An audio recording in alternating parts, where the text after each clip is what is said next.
Living with ADHD can be a challenge, and dating with ADHD is definitely a challenge, we've heard many of you say. But finding the right care and proper tools needed to succeed can be life-changing. Done is an online ADHD care platform that can get you all the resources you need to help manage your ADHD. Online visits, refills, and a 24/7 care team made for you. In just 1 minute, Done's online assessment can help kickstart your ADHD treatment journey. With experienced clinicians, worry-fill refills, and online visits, you can start getting personalized care as soon as today or tomorrow. So contact an expert team that can help you around the clock and get a personalized treatment plan just for you. Here's how you do it. Take a free 1-minute assessment and book an appointment with a licensed ADHD clinician as soon as the next day. Get continuous care, one-click refills, insurance coverage, and 24/7 care team support with Done for just $79 a month, and pharmacy copays as low as $0. Visit get.donefirst.com/podcast to learn more. That's get.donefirst.com/podcast to learn more. Done. Turn ADHD into your strength. The Dateable podcast is an insider's look into modern dating that the Huffington Post calls one of the top 10 podcasts about love and sex. On each episode, we'll talk to real daters about everything from sex parties to sex droughts, date fails to diaper fetishes, and first moves to first loves. I'm your host, Yue Xu, former dating coach turned dating sociologist. You'll also hear from my co-host and producer, Julie Krafchick, as we explore this crazy dateable world. Hello, friends. Welcome to this week's episode of Brunch Talk, where we answer your burning dating questions and hopefully eat some brunch along the way. What better way to spend a Sunday? I can't really think of that many others. Someone did remind us that Julie is very much tied to brunch, if you didn't know already. If you've been with us since the beginning, you'll know that Julie used to run a company called 500 Brunches, where she'd match people over brunch, and these would be strangers, and it was a great way to meet people IRL. That's actually how we met. Yes, it is. A mutual friend brought me to one of Julie's events, and it was really fun. So when we talk brunch and why this is called Brunch Talk, it has a lot more meaning than just omelets and tater tots.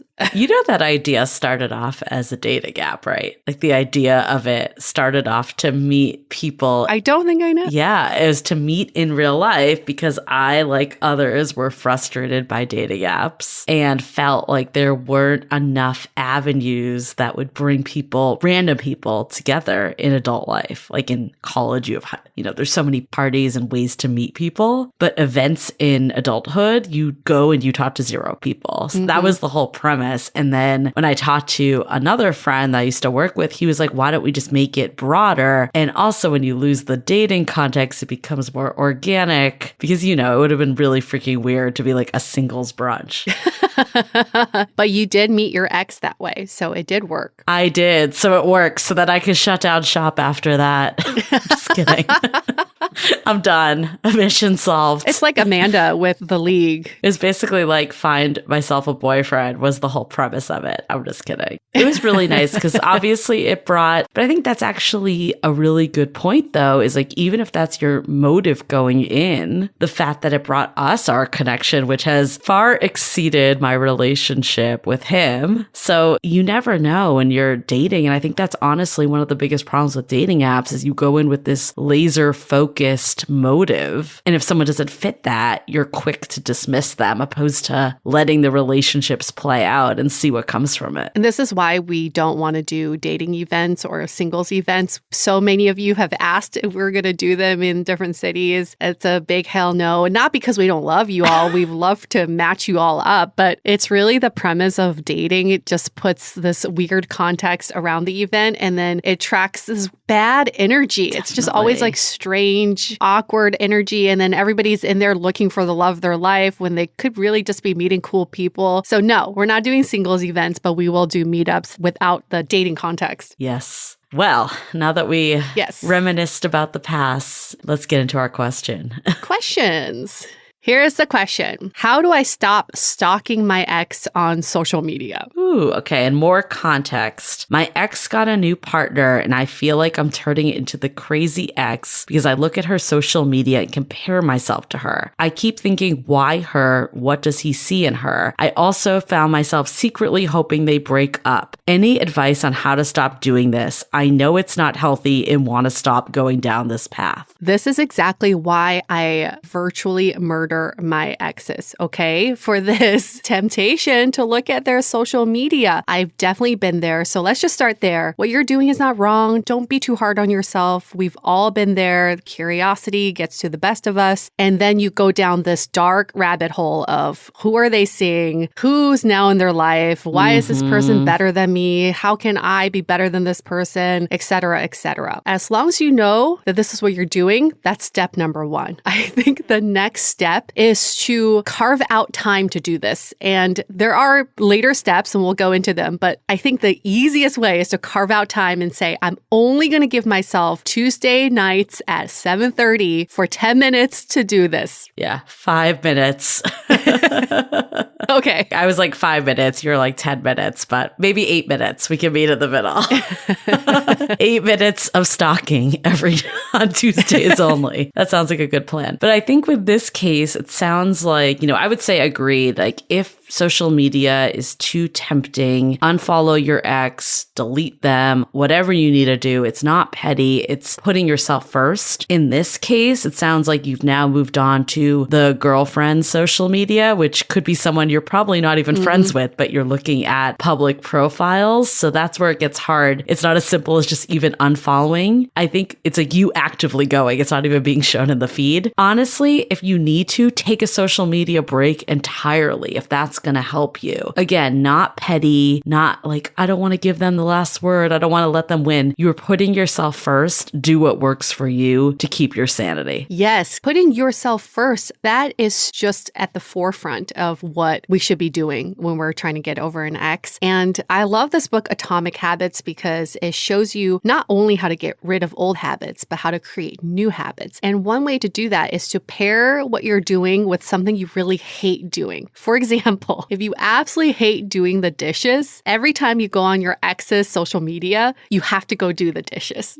So then you start associating the two. And before you know it, you're going to have a negative association with this habit and it'll hopefully change your behavior. There's certain things I hate eating. If there's something I really do not like eating, I can pair that with this as well. Think of just something you really hate doing or you put off doing and make yourself do it right after you go on your ex's social. I want to make a comment about one thing that was said is that this person is better than me. And what do they have that I don't have? It's so easy to look at dating this way in terms of validation, that it's personal, that you're deeply flawed if it didn't work out. The reality is, for whatever reason, you two were not a match. Doesn't mean there's something wrong with you. Also, one, this person just might be a better match for them. There's that possibility. The second piece is you are not seeing 99.9% on social media. It is a highlight reel. They are not posting their fight they got into. No. They are not posting, the issues that are presenting themselves. So it's so easy to look at social media and think people have the perfect life or the perfect setup or they are perfect. You're not seeing any of the flaws, any of the challenges, any of the pain points. So I think the more you can remind yourself, social media is not reality. I like this framework of thinking it's not that you are more or less than this next person. It's just that you are not a fit for this ex. And we can't argue with that. We say there's a lid for every pot. You're just that lid that does not fit that pot. And maybe this lid does fit that pot. It doesn't even matter at this point because you're not trying to get on that pot. I think the reframe of thinking, comparing yourself to this new person, it's a very dangerous place to be because you're always going to be finding evidence. And we know our brains can really spiral in that way. So maybe when you find yourself yourself spiraling and comparing yourself to this new person, get out a notebook or get out your notes app and start just texting yourself. Hey, self, just to let you know, I'm doing this comparison thing again. I know this is not the most logical thing to do. Yeah. And just start talking to yourself like you would to a friend, because your friend would tell you this is not a very safe place to be. And I want to get you out of this spiral. I do want to do a quick sidebar that my partner has pointed out that we do say a lid for every pot quite a bit on this podcast. Oh, yeah. And I think it is a statement that we do like.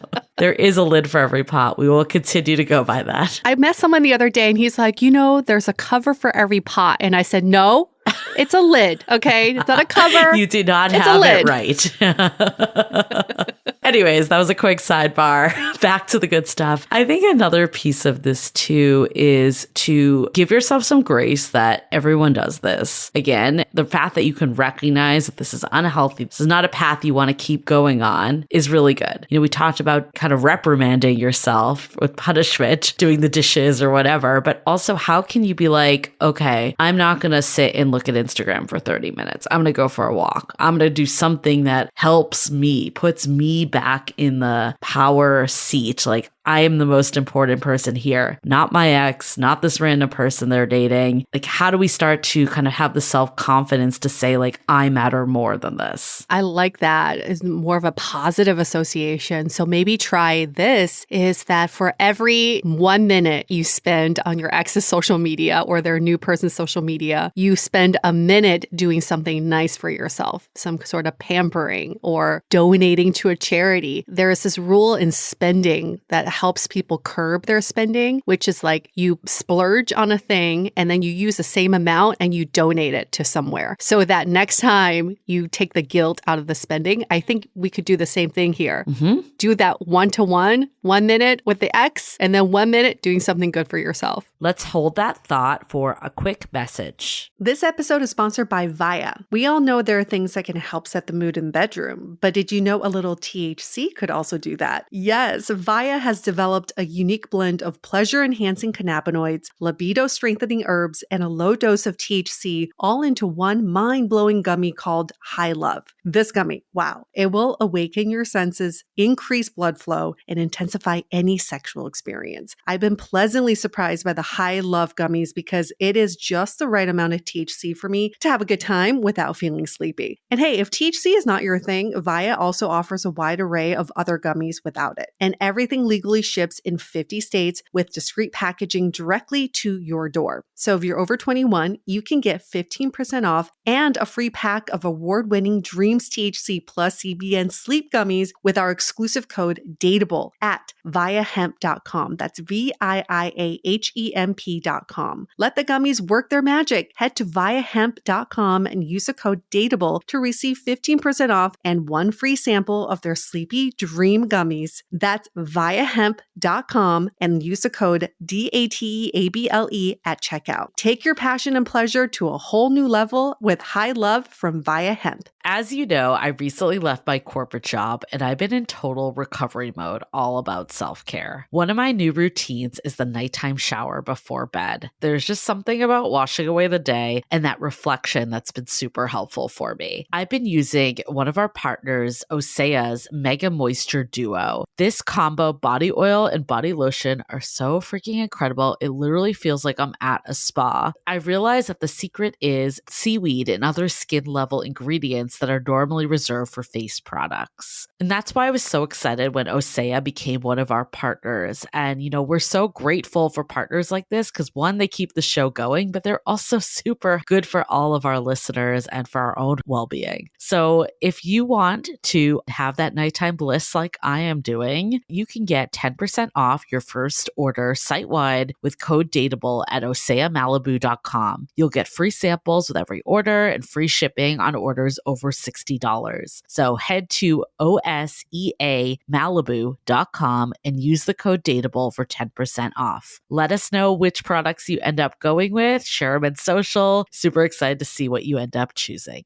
This episode is made possible by Armoire. Armoire makes getting dressed easy. With a clothing rental membership from Armoire, build the perfect wardrobe with brands that are high quality, unique, and recommended just for you. All you have to do is take a 5-minute style quiz and select items from your dynamic, personalized closet. The styles show up at your door in as little as 2 days. Then when you're ready for new clothes, just swap them out. Listen, I live in Southern California. There is absolutely no need for puffer coats or any sort of those winter jackets. But when I travel anywhere else in the world in these cold months, I'm often burdened with the task of getting winter clothes. And now with Armoire, I can just rent my winter wardrobe. It's brilliant. Right now, our listeners can give Armoire a try and get up to 50% off their first month. That's up to $125 off. Just visit armoire.style/dateable. That is armoire.style, spelled ARMOIRE.style/DATEABLE to get up to 50% off your first month and never worry about what to wear again. Try Armoire today.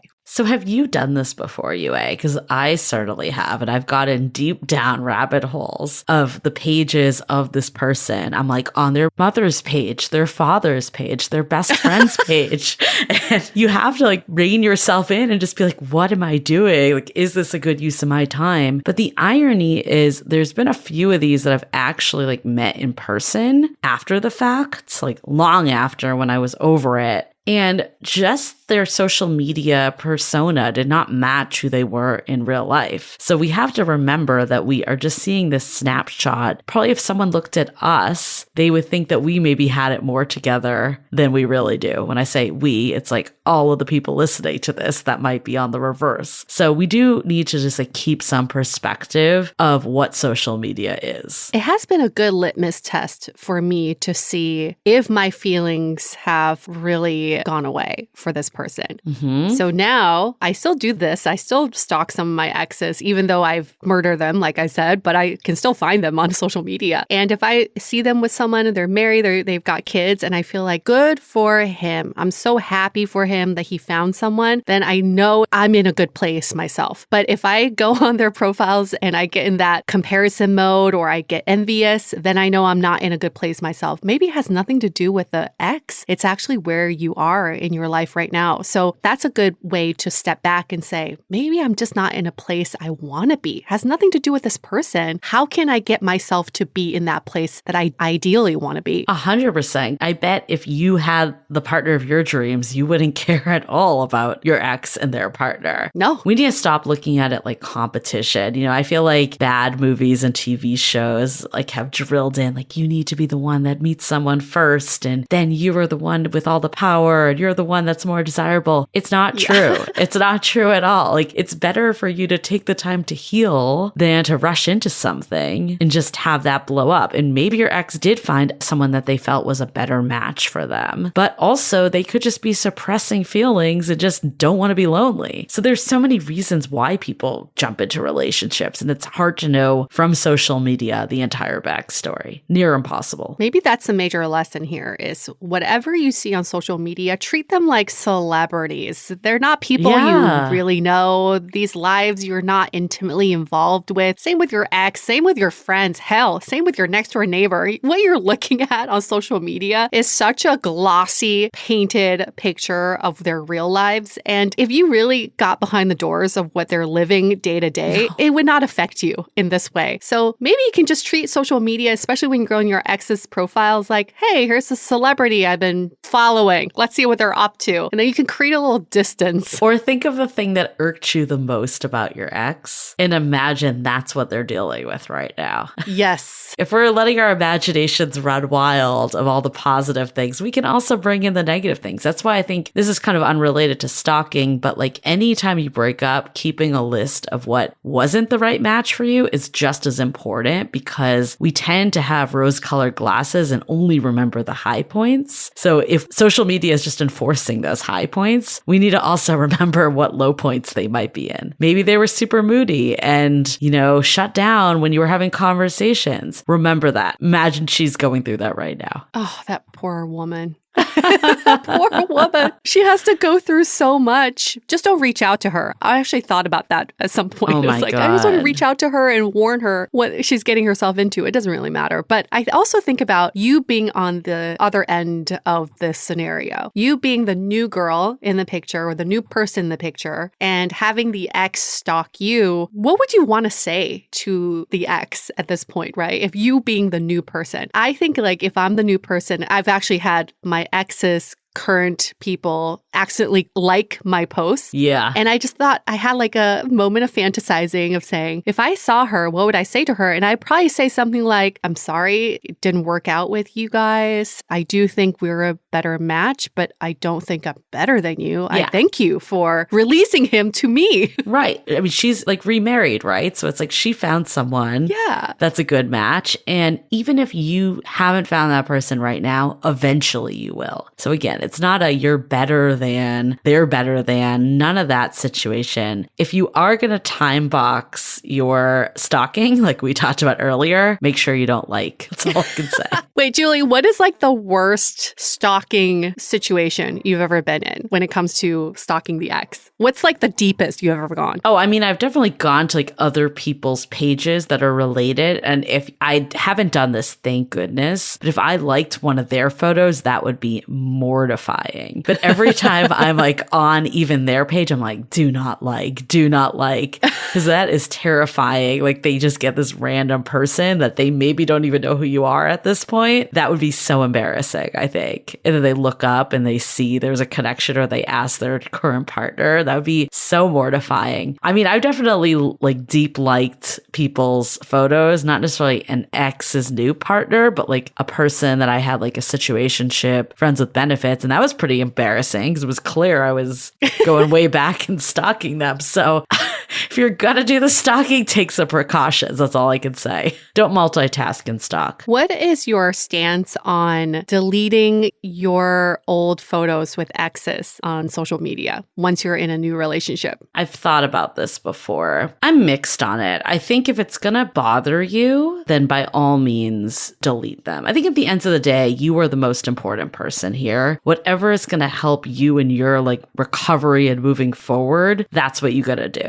The other side though is if they don't trigger you, I don't love like deleting memories of the past. So I personally have them up. That being said, I've been fortunate to not date anyone that's really deep in social media. Most of my current partner, my exes, none of them have any social media. So I've been very lucky that this isn't really something that I have to deal with. But if they were very active on social media, I may have a totally different stance. What about you? So I had a friend who just started dating this guy and we went on his social media and he was engaged. So he still had a ton of photos with this previous woman, like a ton of them because they were engaged. But they were pretty far into their relationship, like 3 to 4 months. So she was very confused about whether she should confront him and ask him why he still has the photos up. I do think some people are just not as active on social media and don't think that way. So maybe they're just like, I don't need to deal with this. But I think there's a level of respect for your current person. I don't think you need to delete all your old photos. But what I discovered you can do on Instagram is you can archive them. It's not they're that's deleted. good. It's just That's like you good. can see them. Yeah, it's just other people can't see them. And that's okay. I think that's perfect because you're not removing the memory, but I do think there is like a level of respect for the new person that you're not stuck in the past either. So I'm all for the archive. And I think it just comes down to like the volume of them. When I currently have maybe like 3 or 4 photos of my ex because I just didn't use Instagram that much back then. So I didn't have that many in general. So and my current partner doesn't use Instagram. So I think it's like, you got to take in situationally what this actually means. Will this offend someone? Does it feel like you haven't moved on from a past life? All that I think is a factor. What a weird generation for us to be growing up in. It is weird.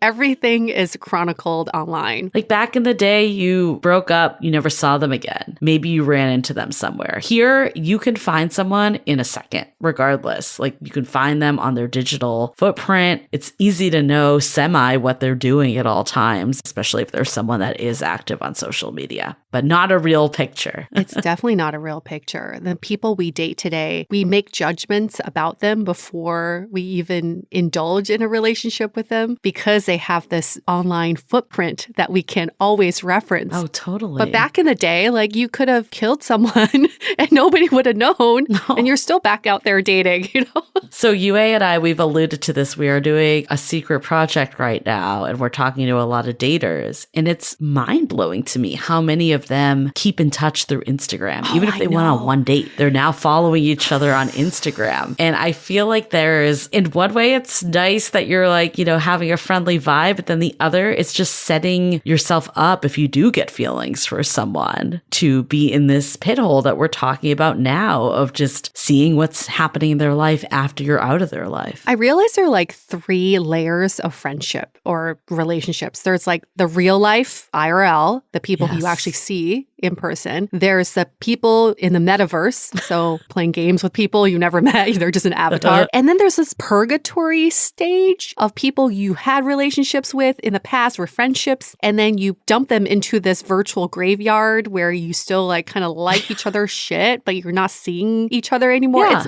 I think that is the purgatory part is the weirdest stage to be because even the people we talked to, Julie, they were like, oh, we're still friends. No, you're not. I mean, this isn't like helping my personal Instagram, but that will not be the one I publicly put anyways. But I got rid of people that I do not have like an in-person connection with, which is dropping your follower count. So I guess it just depends what you're going for, right? But it is definitely a weird world that we're in today that it's so easy to get sucked into what your ex or this past person you are dating is doing and who they are doing it with. And it's easy to make these assumptions. It's easy to feel bad. So remember that, you know, this is a trap. Social media is a trap. Yeah. It's set up this way. So again, no shame in the stalking, but how do you curb it in a way knowing what you know? And know that we're here to support you. If you need to send us a DM and say, I'm going down the X rabbit hole, we will try to stop you in your tracks so we can support you in that. If we can support you in answering other Brunch Talk questions, please send those our way. You can email hello@dateablepodcast.com or DM us at dateablepodcast on Instagram. And on Instagram, if you are friends with us on Instagram, you are a real friend. Okay? You're not a fake friend. You are a real friend, and we authentically engage with you. It's not a bot. Okay? So don't get worried. You can DM us anytime because we do read those. Awesome. Okay. We'll see you next week on Brunch Talk. Bye. The Dateable Podcast is part of the Frolic Podcast Network. Find more podcasts you'll love at frolic.media/podcasts. Want to continue the conversation? First, follow us on Instagram, Facebook, and Twitter with the handle @DateablePodcast. Tag us in any post with the hashtag StayDateable, and trust us, we look at all of those posts. Then head over to our website, dateablepodcast.com. There you'll find all the episodes as well as articles, videos, and our coaching service with vetted industry experts. You can also find our premium Why series where we dissect, analyze, and offer solutions to some of the most common dating conundrums. We're also downloadable for free on Spotify, Apple Podcasts, Google Play, Overcast, Stitcher Radio, and other podcast platforms. Your feedback is valuable to us, so don't forget to leave us a review. And most importantly, remember to stay dateable.